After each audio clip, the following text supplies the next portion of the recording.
Hello दोस्तों, आज की कहानी मेहनती जग्गू इरसालू रघु पर आधारित है। और कहानी पसंद आए तो चैनल को सब्सक्राइब, लाइक, शेयर ज़रूर करें। और अगर आप फेसबुक पेज पर देख रहे हैं तो फॉलो करना बिल्कुल मत भूलें। बात आज से कुछ 17 साल पहले की है।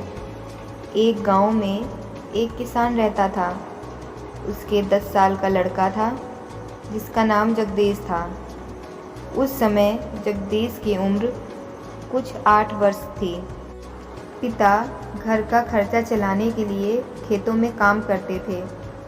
जगदीश भी इस काम से अपने पिता को मदद करता था। जगदीश अपने पिता के साथ कच्चे मकान में रहता था। उसके घर के नज़दीक दौलत राम नामक सेठ का घर था। सेठ के भी जग्गू की उम्र का ही लड़का था जिसका नाम रघु था।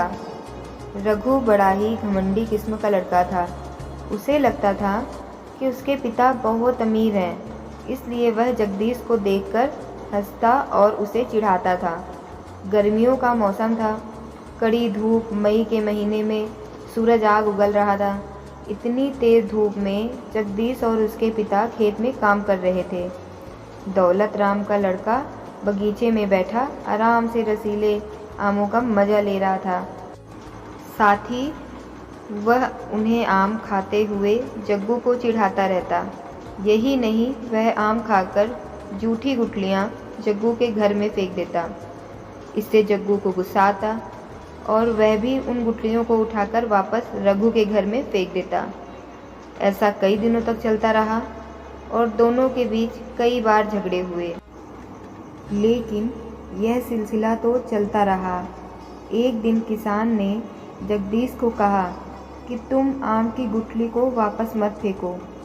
तो जग्गू बोला, ऐसा क्यों? गरीब किसान को एक आइडिया आया कि वे इन गुठलियों को अपने खेत में उगाएंगे। जब रघु आम की जूठी गुठलियों को उठाता तो वह ले जाकर इन गुठलियों को अपने खेत में उगा देता। रघु अब भी आम की गुठलियों को जग्गू के घर पर फेंकता था, लेकिन अब जग्गू उन्हें वापस फेंकने की बजाय उनको खेतों में उगा देता। उसने कई गुठलियों को अपने खेत में गाड़ दिया। अब बस उसे पेड़ों के बड़े होने का इंतज़ार था। मौसम बदल गया और बारिश का मौसम आया। ऐसे ही कई मौसम बदलते गए और 17 साल बाद यानी आज जग्गू आम का बहुत बड़ा व्यापारी बन गया।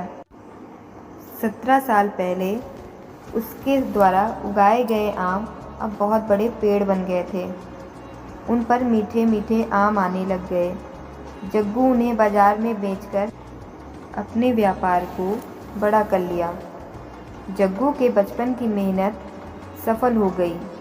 वहीं दूसरी तरफ सेठ और उसका घमंडी लड़का रघु ईर्ष्या की आग में जल रहे हैं। वे लोग जो कुछ सालों पहले उनके ऊपर हंसते थे, आज वह उनके नीचे काम करते हैं। तो दोस्तों, कहानी से हमें यह सीख मिलती है, कभी भी किसी की परिस्थिति का मजाक नहीं बनाना चाहिए। और कहानी कैसी लगी कमेंट करके ज़रूर बताइएगा। कहानी को सुनने के लिए धन्यवाद।